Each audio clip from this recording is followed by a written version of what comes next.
We have to account for them. So where are we going to put this parking? Okay. I do have a question. This is the absolute total, right? So that's if all these functions were going on simultaneously. Yes, it is. How often? But that's not, well, that's, I'm not leading up to that. Okay. All I'm doing is I'm just saying that this is the absolute total, just to know what the absolute total is. I'm not saying that we have to provide for these many parked cars. All right, thanks. So you, This is a park. right. We don't want to make it into a parking lot. Exactly. Okay. Good. My words exactly.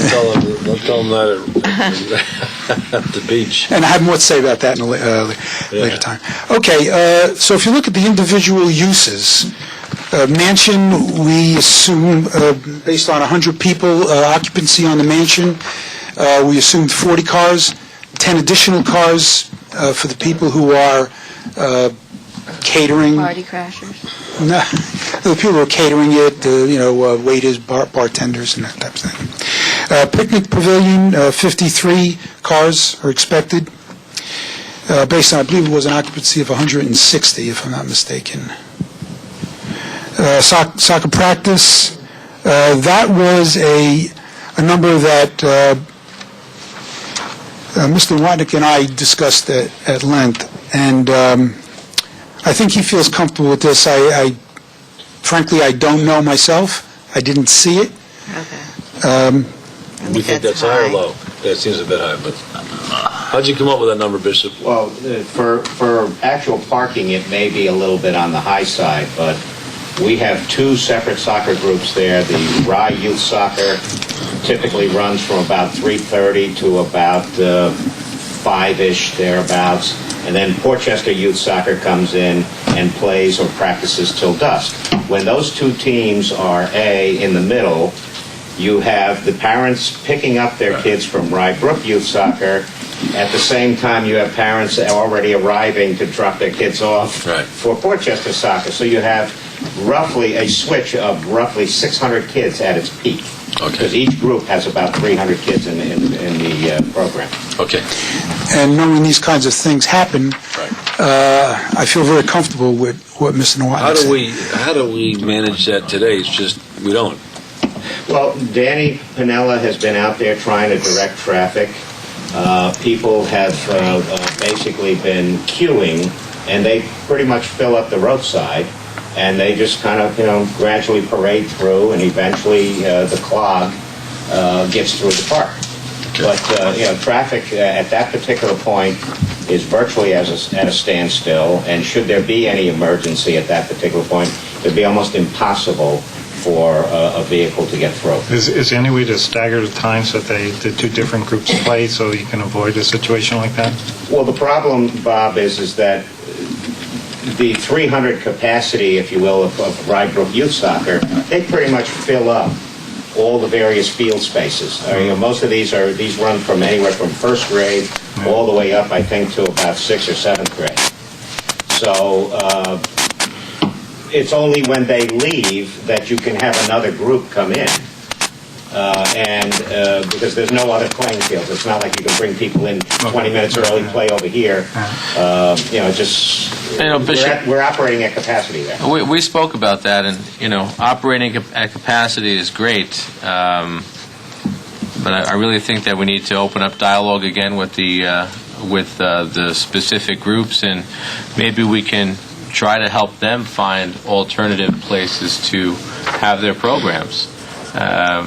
Obviously, the town of Rye for many, many years has been more than accommodating, but as the accommodation has been set, our communities have grown. I mean, school districts are renting more locations. So the park's not getting bigger, the fields aren't getting bigger, but the capacity is growing.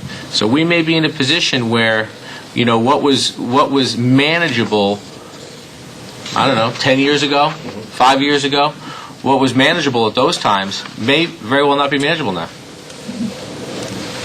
Sorry. It's okay. All right, let's let this gentleman tell us what his opinion is. So this 230 number for parking for soccer assumes that one group is coming as one group is leaving, so that's a total maximum congestion, if you will. That's your worst case. Worst case. But if I were to just look at one group coming, yeah, in other words, if we were to stagger the times that one group stops playing and wait a half an hour till the other group starts, Yep. what would that number be? You'd probably be somewhere in a 75 to 100 car range. It all depends on how many teams they bring up. Understand, each day they're cycling a different group of teams in there. Right. So there are some light days, but the reality is that the worst case scenario, we're comfortable with that number. Okay. Great. Men's softball, that's an early evening function. We figured 60 vehicles for that. And then on weekends, approximately 75 cars. And That's size park. Just one more question. Has anyone looked at the mix here of, like, what's the typical mix of use of the facilities, i.e., when the soccer practice is going on, is baseball or soccer going on, or a mansion being used at the same time? Yes. And what that mix is, if you will? Yes, we did. Okay. But that's something that we're going to pick up on later on. Okay. Okay, so that's the parking requirements by category. For individual activities, then we looked at where are the available areas to park vehicles. And we identified nine areas that we could park vehicles. We identified them by number to make it easy, but this is the northeast parking field that I was mentioning before. That's the southeast. Where's the mansion? Mansion is over here. What number is that? I can't. It says 1 is the northeast, 2 is One in is front of the northeast. mansion. 2 is the southeast, which is in front of the field in front of the mansion. Yep. 3, 3 is the area where you presently have service and maintenance vehicles. yep. Are you taking out the sheds there or not? Well, that's one of the options that's... I'm saying, but 3, does 3 extend right now currently where it is the sheds? Yeah. Yeah. There's So a trailer here. we'd have to park the equipment someplace else if we did option number 3. Yeah, we looked at an area just to the extreme right of that picture. Right. Okay. Staging area down there. And 4, where's 4? 4 is the ball, what we're calling the ball field. Yeah, and 5? 5 is parking alongside of the existing roadway, Oh, you add, okay, just formalizing it. all right.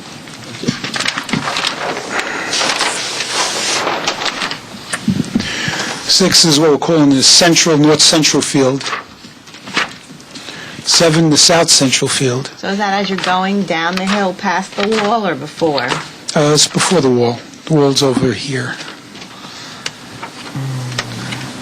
Now, Bishop, these two fields here, 6 and 7, those are practice fields.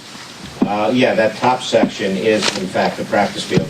No different than the section up on the, just below it. Right. Again, part of this is looking at alternate parking facility for other types of events. In other words, areas that we might be able to look at if, let's say, Rye-Town Park Day. Well, Rye-Town Park Day, we don't have practice going on, but for example, we'll use that second field to park cars. But it would just... So it'd be a secondary field. Right. It's purely Sorry. an overflow type. Can we go back, how many spaces, do we have an estimate of how many spaces we get with each of these? Yes, He has it, it's on table 2. Oh, 5. Page 5. No, go Page back 5. earlier pages. Page 5. Okay. All we're doing is just identifying fields. We're not saying pave all of these fields. I'm saying potential. Just potential. You could do this, not do that. You could do half of this, do a quarter of that, and then there are other options we have also. well, do you have an estimate how many, okay, so, So if you look at page 5, table 2, see at the northeast parking, I'll just go back and, well, let me finish up here first. So that's 6, that's 7, and then 8 is the dog